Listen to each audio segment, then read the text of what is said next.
For more on this, I'm joined now by the Mayor of Fairfield, Frank Carbone. Frank, thanks for your time. This looks like sheer politicking to me. Well, it can't be anything but that. I can tell you, I've been doing citizenship ceremonies for 14 years. I've probably done more ceremonies than any person in this country simply because of the time that I've been here. And this is quite awkward. I've got to say, when I found out, first of all, that they were doing these mass ceremonies, I was really surprised. But I was actually even more offended when they said that there was this huge backlog that councils weren't looking after. Quite simply, normal process is that Home Affairs will let a council know if there's a big backlog, and councils can quite simply ramp up the amount of citizenship ceremonies that we actually do. So I was really surprised that the Minister said this, especially when you're talking about a government that never actually believes in Australia Day. So that was really surprising. But then the biggest surprise of that all is that, so we didn't actually have a backlog in Fairfield.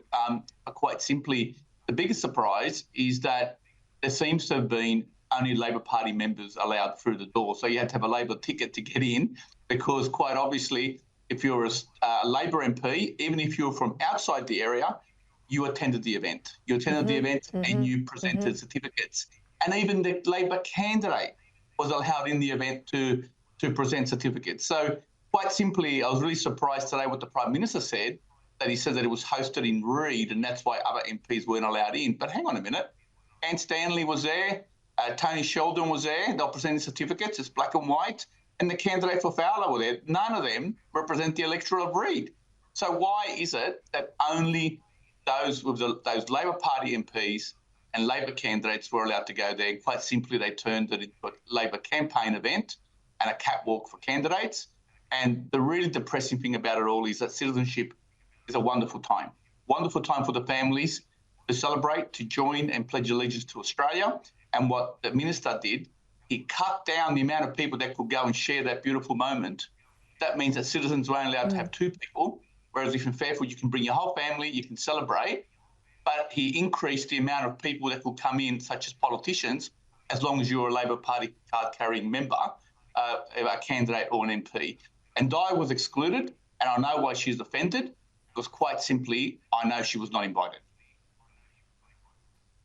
I also revealed at the top of the show back in November, they very quietly changed the rules to require the AEC, the Electoral Commission, to be present as well, to make sure they were handing out enrolment forms. I think citizens have about 2 years to get on the roll to vote. Well, they don't want to waste their time. They're on the cusp of calling an election. So the AEC were down the back of the room and they were pushing out the forms, getting people to sign up literally there and then, because they must be on the roll when the PM calls it and the writs then close, the roll then closes, after the writs are issued, in order to vote. So that's why there's such a push on this, and that's why I say it's absolute politics. Well, I can assure you, we haven't had any AEC members come to our ceremonies for the last 3 years. Ever since COVID, we haven't seen them. All of a sudden, since November, they've turned up to our ceremonies, have been pushing people to get on the roll. So obviously something's changed since the new minister has come on board, and that's the big concern. So I don't know what's going on, but what I can tell you is definitely politics. I just heard right now that local Vietnamese community associations have been invited to go down to Kirribilli to spend the day with the Prime Minister. So quite clearly there's a campaign happening.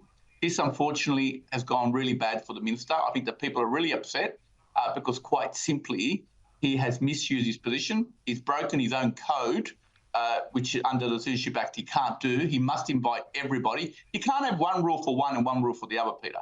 He's invited the Labor members and he hasn't invited anyone else. So quite simply, he's misused his position. And he can't do that. If I did that at my ceremonies, I'd be sacked. I would be having citizenship to be taken away from me. And we would never do that because we want it to be bipartisan. It's about people, not about us. And unfortunately, this is what happened, and it's a terrible thing that he's done. And I think he should actually consider his position, because I think he's undermined the process of becoming an Australian citizen. You're not wrong, Frank Carbone. Thank you.